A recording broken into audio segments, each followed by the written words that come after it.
The most frustrating thing I hear from these institutions is that they don't tell their donors where to put their money. Then what are you here for? We both know that when a donor contributes those funds to your donor advised fund, you are not only the fiduciary responsibility, not only do you have fiduciary responsibility of those assets, that you have the moral and legal responsibility of those funds.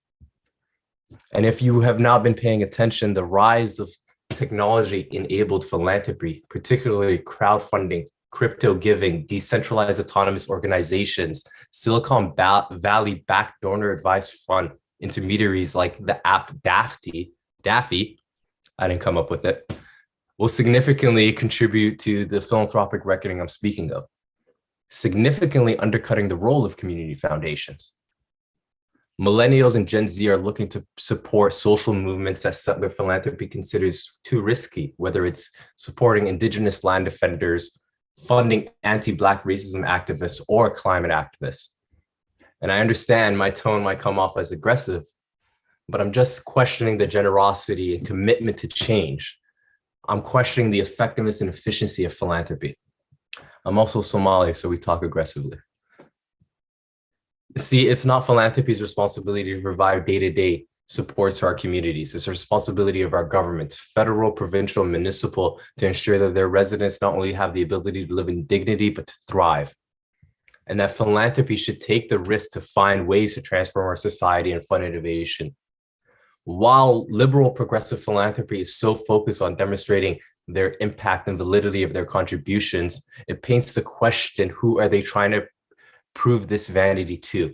Their peers, their families, or to taxpayers, as all philanthropic assets are taxpayer money. The second you receive a charitable incentive from a donation, that money becomes taxpayer money. And unfortunately, I must temper my optimism with realism. It will take significant, bold leadership from philanthropists,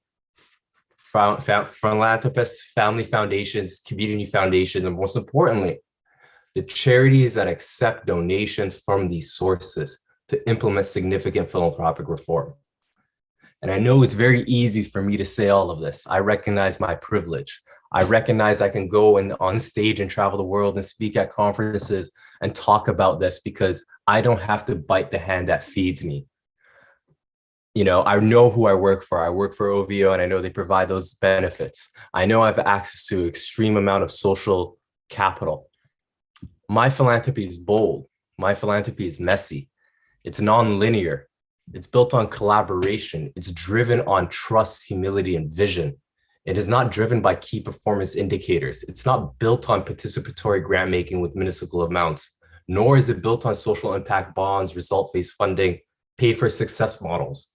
My philanthropy is not interested in your sudden interest in giving circles as the form of our community's self-resilience in defiance of philanthropy's indifference.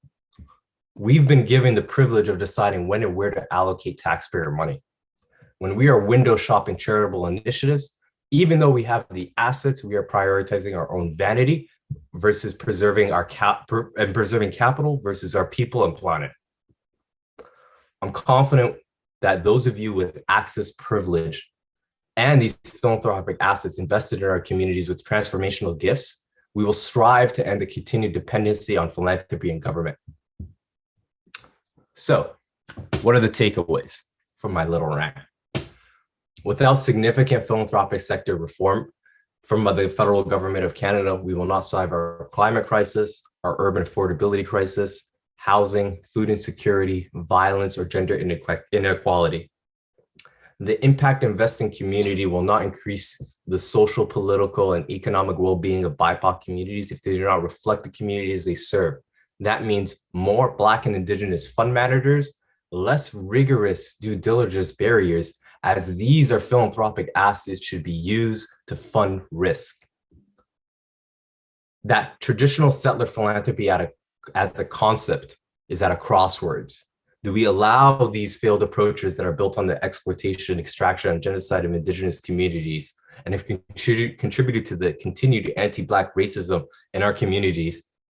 Or do we allow ourselves to reimagine a new philanthropic sector that prioritizes and improves the well-being of Indigenous communities, Black communities, and newcomer communities? More importantly, who in this sector will speak up and get loud?